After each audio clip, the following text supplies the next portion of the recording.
everyone. Our group is going to be focusing on the company Alaska Airlines.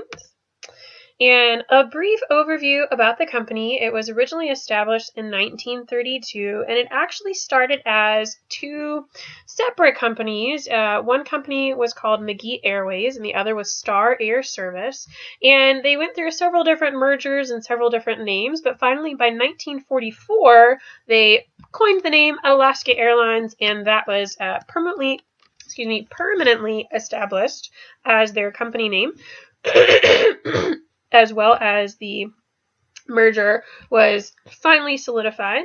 And then in 1972, the company was really struggling financially, and it really was the Trans-Alaska Pipeline that helped to put Alaska Airlines back on the map and really take them out of financial ruin. Alaska Airlines became one of the largest carriers to transport people, supplies, equipment, and all sorts of goods to the development of the Trans-Alaska Pipeline. And then in 1980, excuse me, I'm battling a little bit of a cold right now. In 1980, the company actually tripled in size, and they extended their travel destinations to include Russia as well as Mexico.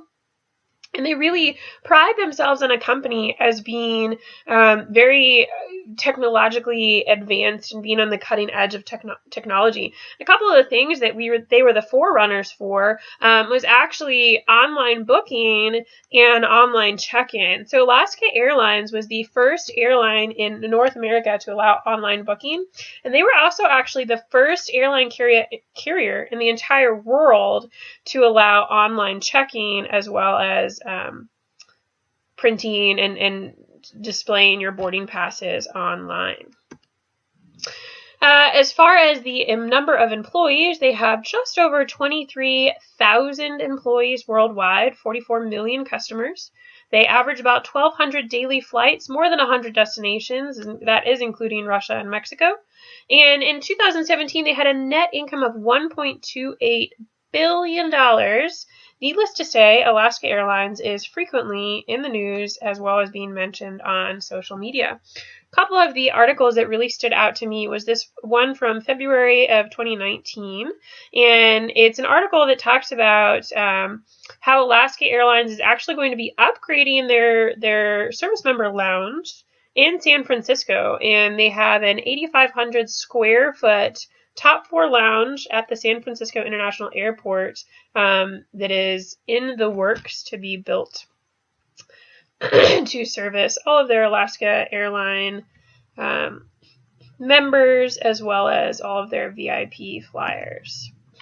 The other one that really stood out to me that I feel like reflects the quality of the company as well as the quality of the management in the company is this article from staff writer Andrew McIntosh. It's from January 2019. It was published in the Puget Sound Business Journal, and the title is Alaska Airlines Gives Workers $120 million in Bonuses, Citing Virgin Merger.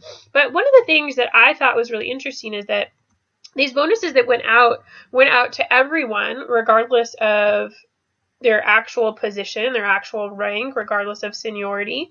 And it amounted to about 6.5% of the average annual pay for an employee.